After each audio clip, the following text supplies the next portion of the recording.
numvise ngo hari uwo nasabye ngo iba naramusabye kuba ikimama ariko no nabyumvise nabibonye ngo narasabye ndageze kabyara. Umunyarwanda muzima yaciye umugani ugira uti inshwima ntirya imbwa. Niyo principe ni nawo mugani ngenderaho rwose mwoka byaramwe. Simvuze ko ntabonjya naka, sinavuze ko nanjye gukoresha ijambo ritari ryiza mu mbabarire ntaza kugira uwo nkomeretsa cyane.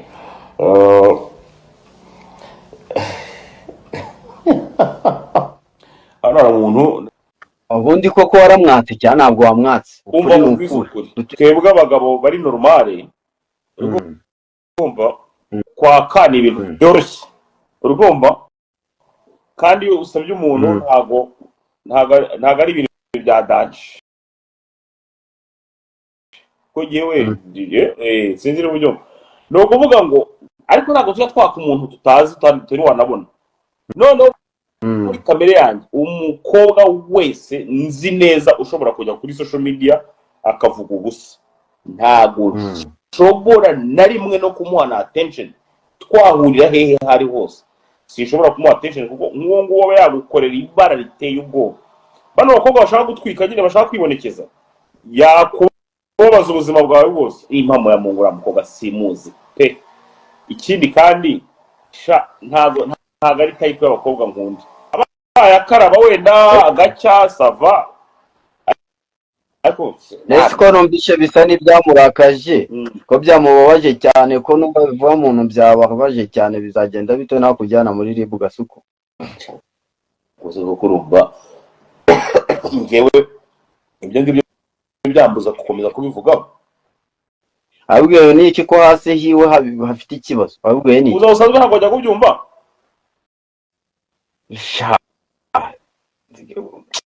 maybe nshobora kubona arabyumvaga ariko simbyiteho ariko nyine ibyo rero uko wabyumvaga nanjye niko nabyumvaga aho uvuga ngo ngewe icyo bita kwihangana sinyengira ukwihangana mpita mvugiraho ni nayo mpamvu nyine ubona byamo kuko ntabwo yango singize kureba ngo iki ni ikigo kinini ngiki nacyo reka nkiti gitiyo no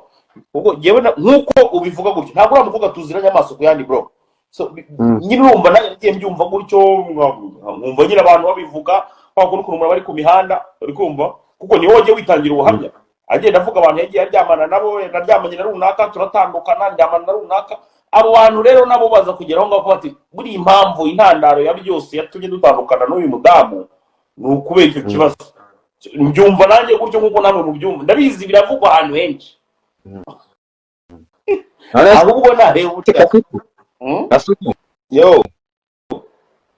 ikibazo cy'amatsiko n'ubundi wenda ko ushobora kumurusha imyaka simbizi neza niye nama nyine wamugira just ibintu birangire bidakomeza no gukururuka ibi bintu bya danje namugera nuko nyine yagenda akajya kwita ku isoko kurenza uko yaza kwisobanura hanga kuko abandi bantu bashobora kuza bakagenda no bazana ubwino burenze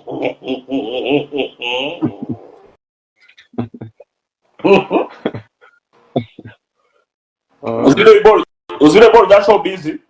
ukurusha kugenda wisobanura niko hagenda haza ibindi biproof byinshi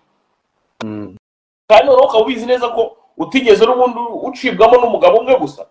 ari benshi bagiye gukorera byanze bikunze ntabwo bahabura utuntu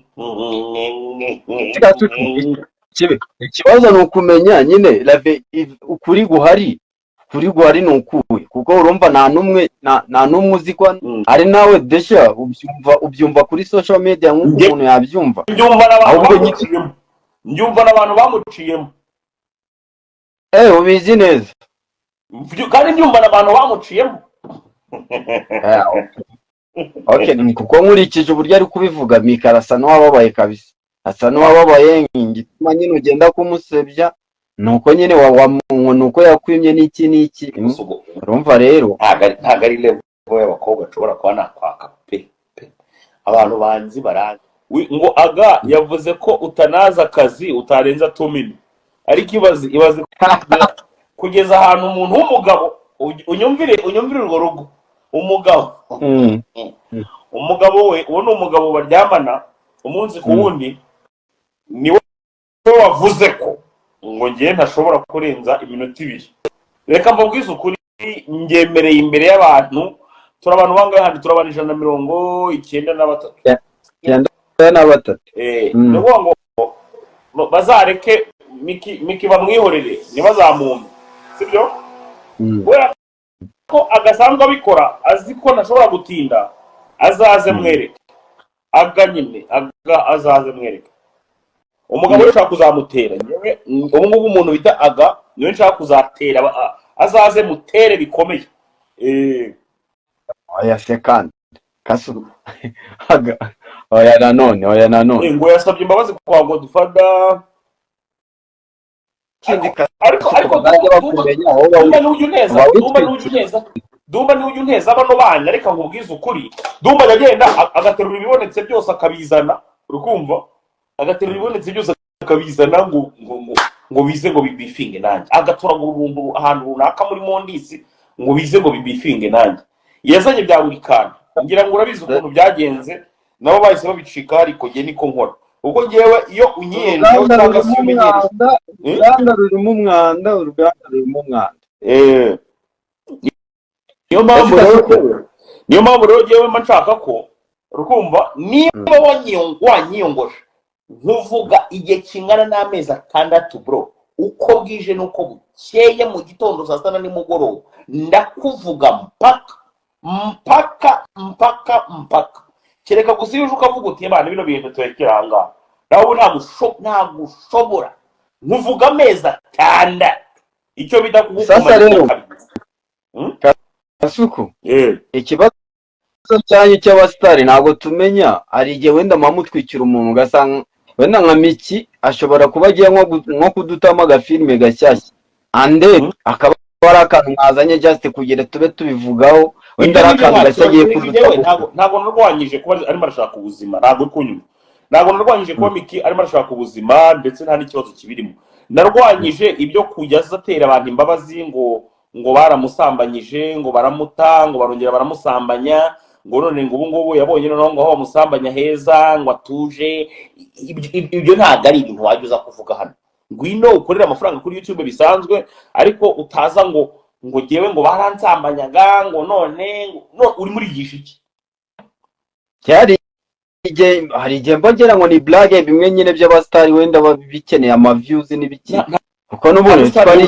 ntabwo utari ushobora kuza uvuga ubusa ngubwo ntibishoboka ariko Jessica byibuke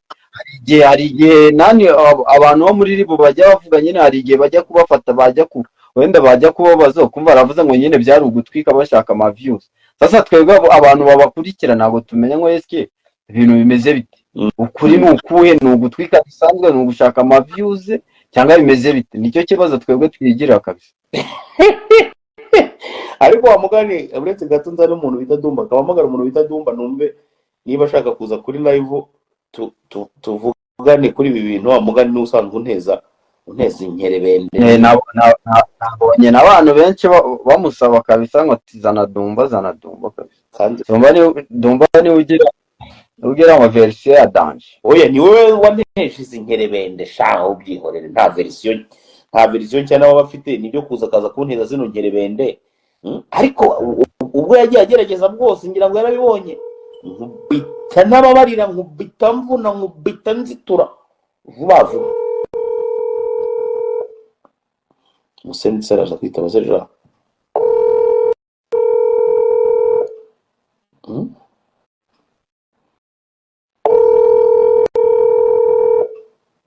ntabwo uze kwitaba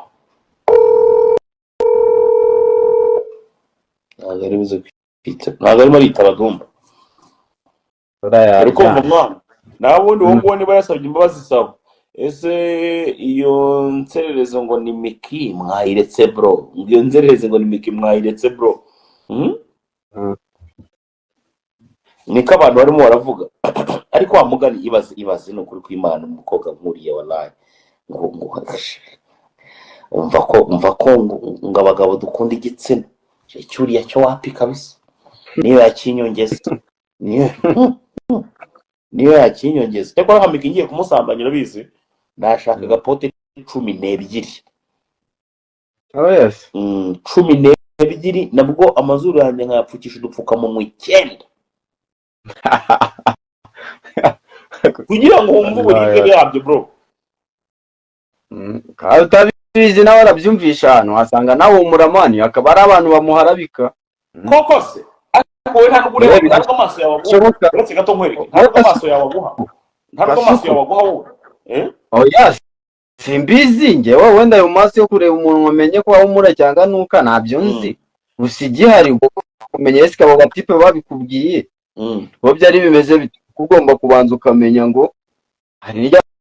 abo batipe wenda mugari wacu bako baragiranye nk'utubifu twatundi dusanzwe bakagenda bamuharabika nawe urabiza abatipe b'iki gihe icyo gihe yajya kumutereta yayigira ntabwo ndamuharabika icyo gihe ntabwo ikibazo kiba ari giye uko niwe wagiye witangira mwene ubwo buhamya uzi ko no muri abo batipe nta n'umuntu n'umwe wigeze kuza ngo atange ubuhamya urabizi neza nta mutipe wigeze aza hano kuri ku mbuga nkoranyambaga ngo nge naryamanye na Miki ngo naryamanye na Miki nta mutipe wari wazanga nabivuga yemwe nta n'umutipe ujya uba proud yabyo yo kugira ngo azavuge ngo ngiye najyaga nsambana nawe reka bose baragenda bakituriza bakigumira iyo nyine niwe mukobwa wa mbere uciriritse reka kugira ngo byemere neza ko aciriritse sibyo mbwira abantu hano muri comment babyandike buretse uraje birebe bareka bandika ngo araciriritse kugira ngo byemere neza niwe mukobwa wa mbere nyine waje muri ibi bintu bya showbiz uciriritse pe none se ntihagiye haza abandi bana b'abaturage ariko ukabona ntacyo atwaye nk'aba Josiane ba Miss Josiane baraje uriya mwana wa Juno uriya mukobwa wa Juno si abaturage ariko baraje ukabona nta n'ikintu bitwaye disi ukabona ni ibinyange by'Imana bari aho ngaho barashimishije uri kumva bro ndabyumva rese bishatse kuvuga ko umuntu ari umuturage ntabwo bituma aciririka hoya ntabwo bituma aciririka umuntu aciririka ari uko wamaze kumva ko ufite ubwiyemezi muri wowe ushaka no kwibonekeza uhita uciririka kuko baba bakubonamo ubuturage cya mbere cyo noneho washaka no kwizamuraho gatoya ubu bibuhuye ngohereje urugero rw'abantu baje bagahita bakundwa bakanaba n'abasitari kandi ari abaturage nyine abantu babamye twita abaturage Queen of Juno bari Queen of Juno uramu wa Juno na nyakwaye Joyeuse hakaza nyakwigendera dore imbogo hakaza ba gisupusupu uri kumva hakaza ba Miss Josiane ubona ko ni abana bo mu cyaro bataraba mu mujyi nyine ariko bakunzwe kuko bicisha bugufi bavugaho bikwiye akusezere bo byombi murabyumva kabisa urakoze cyane nicyo rero mu none se kasuku nk'umuntu mukuru urabona nyine kuba yavuze ko wamusabye agakwima ariyo mpamvu ugenda umusebya nyine wowe urabona ari ikihe kintu cyabimuteye ariko si ubwo levo ndiho bro levo ndiho cyakora nibura nk'umwana w'umukobwa bita ngenge ugweza level y'abakobwa nibura nshobora kuvuga ati nkuno mukobwa aramutse aje kanabivuga hanga nabyenjoyinga nkaba proud yabyo uri kumva reba nk'abamuheto reba nk'abana nk'abadarinare reba abana nk'aba bashadibu nubwo nawe maragenda bikibo bari kureba nk'abashadibu reba nk'aba Keti babakobwa bari class kandi bari clean uriya niyo yabivuga bana naza nkabyemera nubwo naba ntarabikoze nkavuga ati narabigerageje biranga nyine nkaba proud yabyo akurajya kunzanira umuntu nka buri ubu murashaka ko ngiye mvuga ibintu byankoraho kuri RIB jana nakumviseho niyo mpamvu nakomeje kwigengesera simvuga amagambo akomeretse no yaranjye ntabwo natumujya muri RIB nkuko natuma yewe icyo nshaka just nyine ibintu mu bigarukiriza niba byaranabaye ushobora kuba warabyumvishe kuko ubaga nakinya ugahita utura hasi wenda ariko abo bantu kuko tukumenyereye tugutwika ibigarasha namoye kabisa nakinya kandi agufana niyo mpamvu mfana ikintu cya mbere urumva ikintu cya mbere uba ugomba kumenya ni kimwe sibyo nagiye mbibwira abantu inshuro nyinshi ngewe kubika ibanga birangora pe birangora ni niyo mpamvu nkunze kubwira abantu ati ntihazagire umuntu uzaza kumbwira ibintu ngo anyibutse ko ari ibanga, kuko iyo ubinyibukije ko ari ibanga dutandukana numva nshaka, niyo mbuze umuntu mbibwira ndabyivugana kugeza mbonye uwo mbibwira. Kubika ibanga rero birangora cyane, ntazagire umuntu uzambitse ibanga, nta byanjye by'ibanga bibaho. Ariko ubuzima bwanjye buri private, ubuzima bwanjye ngewe buri private. Niyo mpamvu nta muntu wo mu rugo nose ugira ngo njye mvuga ku giti, nta muntu wo mu rugo ushobora kubona muri ibi bintu. Urumva mwa ntabwo uzigera ubona, wenda nimba mfite n'umukunzi ntuzigera umubona kuri social media, nta kindi uretse jyewe gusa. Sinzi niba ubyumva. Abandi bantu babwira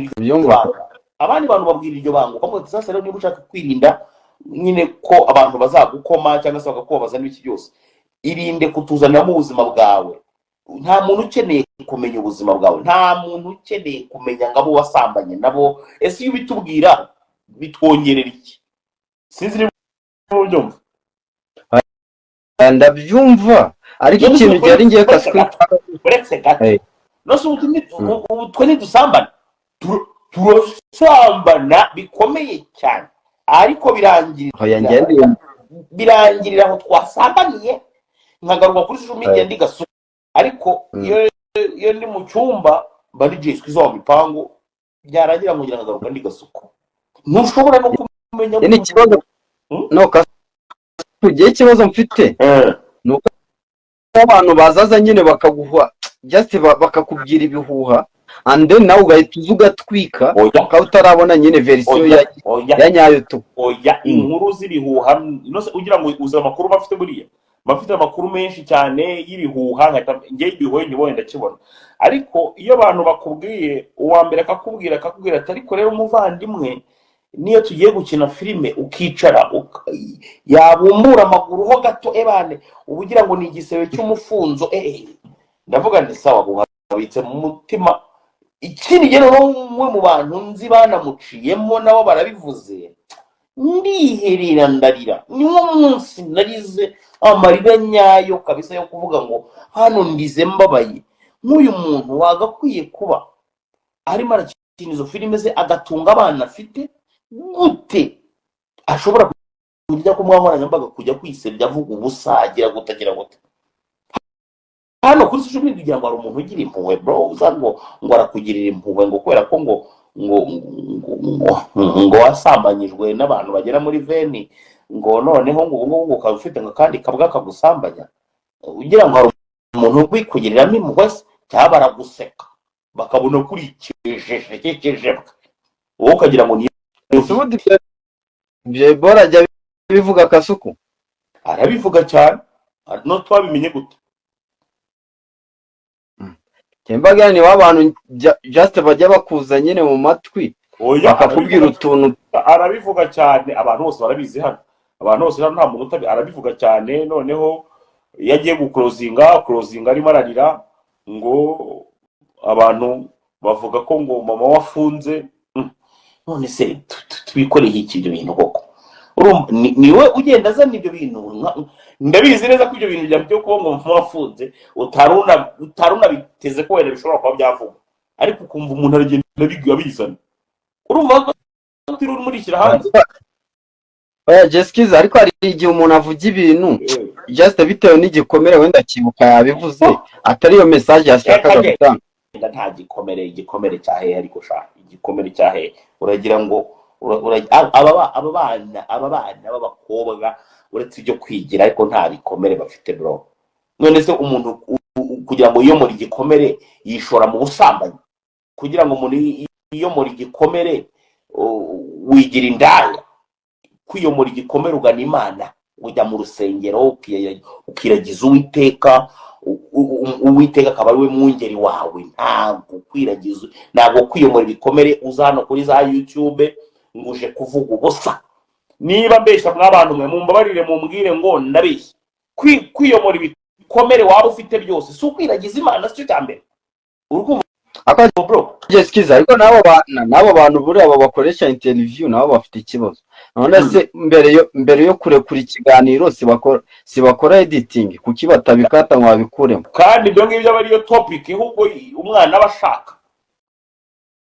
ibintu barimo barakubwira abantu barimo barakubwira ati kwiyomora igikomere cya nyacyo ni ukwiragiza Imana. Rero kuna abantu barimo barakubwira ngo YouTube kuza kuri YouTube ukaza kuvuga ngo ngewe ibi nguromotse se ejo ukajya n'ahandi ukajya, ariko ibyo bikomere wiyomora buri munsi byo ni bikomere by'abaki. Atari kabisa. Iyo ushaka kwiyomora ibikomere neza, fata Bibiliya, fata Gatigisimu, fata umusaraba uriho Bikira Mariya, ugende mu rusengero uvayo umutima utuje, ririmbira Imana mu ndirimbo zo guhimbaza, ucurange senakerubi n'inanga, uromuka. Aho Kasuku urwego ugezeho mani bya mikibireke bira wenda byarangiye ngiye icyo nishakira just bireke biranda ibintu biciriritse twifitiye uruganda rwo gutwika ibigarasha nawe ibintu mani by'abamikimo n'ibintu by'ibikera katube byari bikwiye ko mbanza nkatanga akanyafuho gato kanyuzemo karanaka ari gaciyemo aho igihari. Reka dushaka uburyo dutwika bari abarezi bari gushaka kutumenyera nawe bezi byose by'abantu. Ibyo ni inshingano za buri munyarwanda wese, reka wa mugani tugire tubikore, ariko gusa gucyaha biba bikenewe rimwe na rimwe. Gucyaha ni ibintu bikenerwa mu buzima, kandi ndabizi neza ko niba ari ubumva zumva ntago azongera gupfa agire kuvuga ibitaboneye.